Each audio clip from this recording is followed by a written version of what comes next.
So, you've spent hundreds of hours playing Final Fantasy XIV, and you love it so much that you want to share it with your best friend, but they won't give it just one shot. Maybe you showed them screenshots of your house, your beautiful character, or even a cool boss you fought, and yet they still won't budge. They say things like, MMOs are grindy, they don't have a good story, and they're too long. How do you convince that special person that they should give it a try? Don't worry, my name is Tim, and I'm here to share some advice on how to turn your friends into fellow adventurers. Share this video with them, or stay tuned for the ride.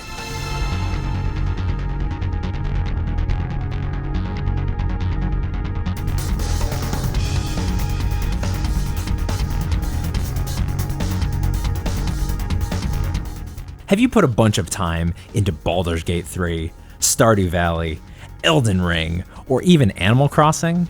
That's like 3 expansion packs right there. Cheap tactics aside, Final Fantasy XIV has aspects of all of those games. And while MMOs are not particularly known for their stories, this one stands high, even amongst the best of the RPG genre. It rewards the time you put into it, with tales of hope, passion, and even sorrow. With characters that will become the standard of what you look for when you call somebody a companion. With music that you'll be thinking about for years. One of the great parts about 14 is all the flexibility that it has. There's no seasonal content that's required, no grinding to keep up with your friends. Just have the fun that you want to have when you want to have it. Even the game's director, Yoshi P, has said it's healthy to take breaks and come back when you want to. Something I'll say about recommending the game is to not burn your friends out on it. The game certainly gets better over time, and it's great to build hype like that.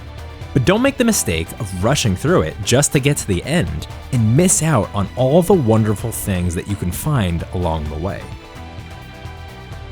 While the story can be played almost entirely solo, it's the gameplay and multiplayer aspect of Final Fantasy that keeps most people around. You can hop into a jumping puzzle and race your friends to the end. Decorate a home and have people over and just hang out and chat. Or even turn that home into a cafe or a club. The reason your friend probably wants you to get into this game, aside from the amazing story, is so that they can have fun doing these activities with you, and maybe even meeting some additional friends along the way. Whether you like farming simulators, crafting, PvP, or even typical MMO staples like dungeons and raids, Final Fantasy XIV has something for everyone. This is the heart of the game, finding out which system works for you. If you or your friends are interested in the combat of the game, an easy recommendation is to show them the latest job action trailer. This is just a simple way for them to check out the incredible aesthetics of 14's combat and to get an idea of what role they might be interested in. But for any who are interested in playing a multitude of jobs, you can actually do it all on one character. And any that are lower than your highest level job will get a huge experience bonus as an additional incentive. It's easier to start the story as one role and end it as another. But Tim, the combat just seems so slow. Yeah, maybe it starts that way, but if you give it time, it's not just your character that you'll see progress, but the challenges that are thrown at you as well.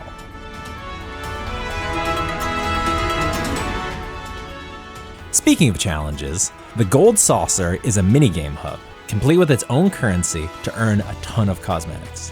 You can shoot targets in a plane, play the very addicting Triple Triad card game, or even watch your friends fall down a cliff in a number of jumping puzzles. It's very easy to go into the saucer and never come back.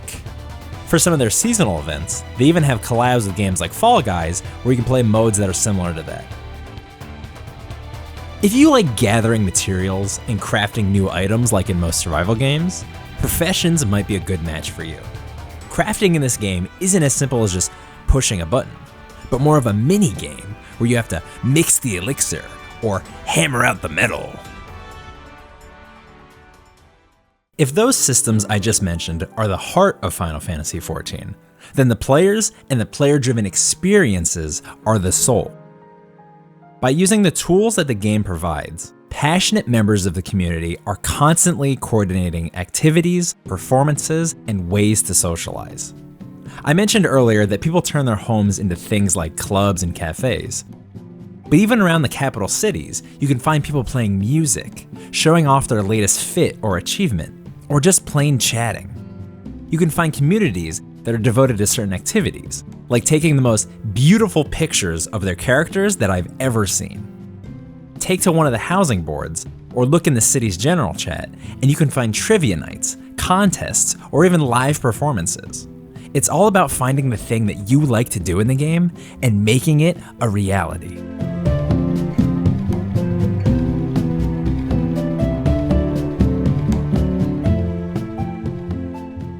By this point, you've got your friend on the hook with the story and all the stuff that there is to do. But then they hit you with, it all sounds great, but it still just seems too intimidating. Well, guess what, buddy? Final Fantasy XIV has a wonderful new player system, the Sprout icon, which indicates that you're new to the game and it might be your first time in this encounter. In other games, this might be seen as a bad thing, but people love to help Sprouts because not only does it offer some additional incentives to veteran players, but it also helps to grow the community. You see what they did there? People love to help Sprouts because it reminds them of what it used to be like in their shoes, filled with the excitement that each new encounter can bring. It's the job of more veteran players to see each challenge through and use it as a teaching opportunity, and for new players to experience these moments and learn to find the beauty and fun in the mechanics that are thrown at them. Your friend might also need some help with the UI. Stuff being all over the place is an argument I've heard before, but the interface is actually super customizable, so I'd recommend checking out and supporting some of the creators in the community with videos on the topic, or feel free to ask anything specific in the comments down below. One of my friends surprised me with the question of, don't I need to buy a new mouse with more than 2 buttons to play this game? And while sure, a gaming mouse might help some people, it's hardly necessary. You can map the controls any way that feels good for you on the keyboard, but 14 is also available for consoles as well, meaning a controller or even a Steam Deck work just as well if that's more in your comfort zone. For some jobs, I even prefer it. If you haven't tried it yourself, give it a shot. The truth about the game is that people love it to death.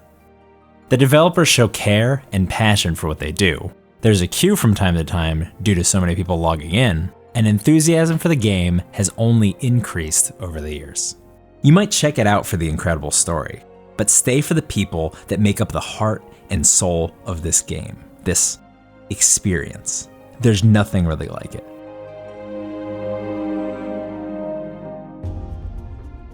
Whether it's experiencing the incredible journey of the story, finding one of the many exciting playstyles that the game has to offer, or helping the community grow with support for new players, Final Fantasy XIV has something for everybody.